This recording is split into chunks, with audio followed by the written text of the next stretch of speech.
Bonjour et bienvenue dans cette vidéo. Aujourd'hui, on va parler d'un problème qui peut vous arriver si vous avez une chaîne YouTube et qui peut avoir des conséquences absolument dramatiques. Je peux vous en parler parce que j'en ai fait les frais, je suis passé à côté de la catastrophe il y a quelques mois, donc c'était en début d'année. Je suis passé à un cheveu de me faire fermer non pas ma chaîne Geek Pratique, mais toutes mes chaînes YouTube, y compris Geek Pratique. Donc je suis un miraculé et si vous pouvez me voir aujourd'hui, c'est parce que j'ai usé d'une astuce pour esquiver la catastrophe. Et je peux vous assurer que lorsque j'ai reçu le mail de YouTube qui me disait votre compte YouTube sera clôturé dans 7 jours, j'ai pas fait le fier. J'ai mon monde qui s'est écroulé littéralement autour de moi et je me suis dit en fait, je me suis aperçu que tout mon business dépendait en fait de YouTube. Et donc, j'avais pas le choix que de trouver une solution pour me sortir de là. Donc, j'ai passé une semaine d'enfer.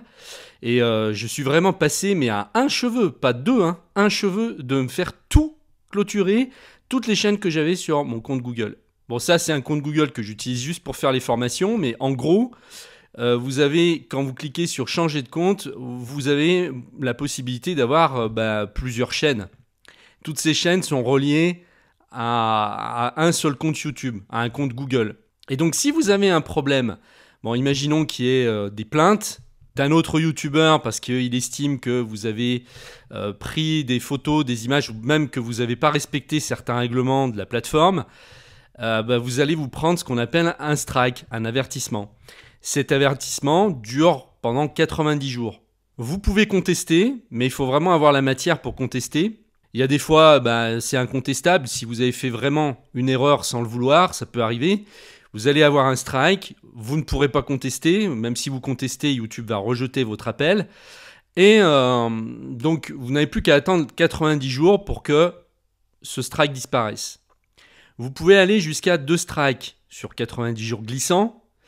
Le troisième strike, c'est clôture de la chaîne et de toutes les chaînes associées. Et en plus, si vous essayez d'en recréer ensuite, eh bien, vous ne pourrez plus. Bon, au-delà du fait de vous dire de faire très attention à ce que vous publiez, surtout de respecter le règlement de la communauté, vous n'êtes jamais à l'abri, bien sûr, de quelqu'un, un jaloux, quelqu'un qui veut vous attaquer. Et alors là, ce qui s'est passé, c'était pas du tout sur ma chaîne Geek Pratique, c'est ça le pire.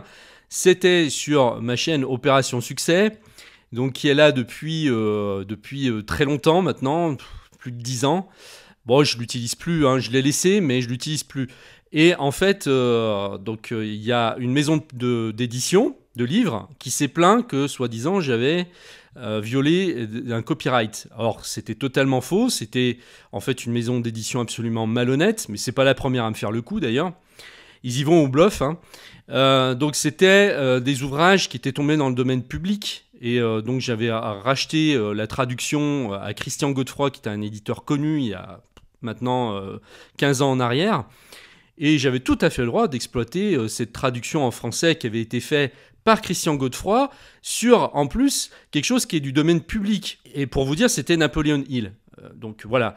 Et donc, ils ont contesté les vidéos que j'avais faites sur Napoleon Hill. Et là, j'avais carrément 16 vidéos. Donc, j'ai eu 16 strikes d'un coup sur ma chaîne YouTube. Donc voilà, fini, terminé. YouTube cherche pas à comprendre. Pour eux, voilà, on a violé un copyright. J'ai reçu le mail comme quoi j'allais me faire clôturer toutes mes chaînes. Donc là, bien sûr, j'ai sauté sur ma chaise. Et puis, je me suis pas laissé faire. J'ai contesté les 16 strikes qu'il y avait eu. Ça a porté ses fruits puisque j'ai retardé en fait la fermeture au bout des 7 jours. Ce qui fait qu'ils n'ont pas pu clôturer vu que j'avais contesté. Il fallait le temps que ça puisse être étudié, etc.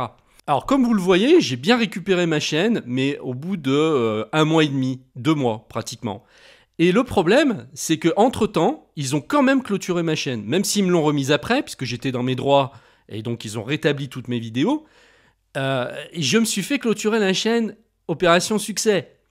Mais en fait, comme cette chaîne était sur le même compte que ma chaîne Geek Pratique, eh bien Geek Pratique allait être fermée avec tout le reste. Donc ça, c'est les décisions magnifiques de Google, hein, de YouTube. Malheureusement, c'est le pot de terre contre le pot de fer. Donc si vous n'usez pas d'astuces pour contourner le problème, eh bien, vous ne pourrez rien faire à part vous faire rétamer.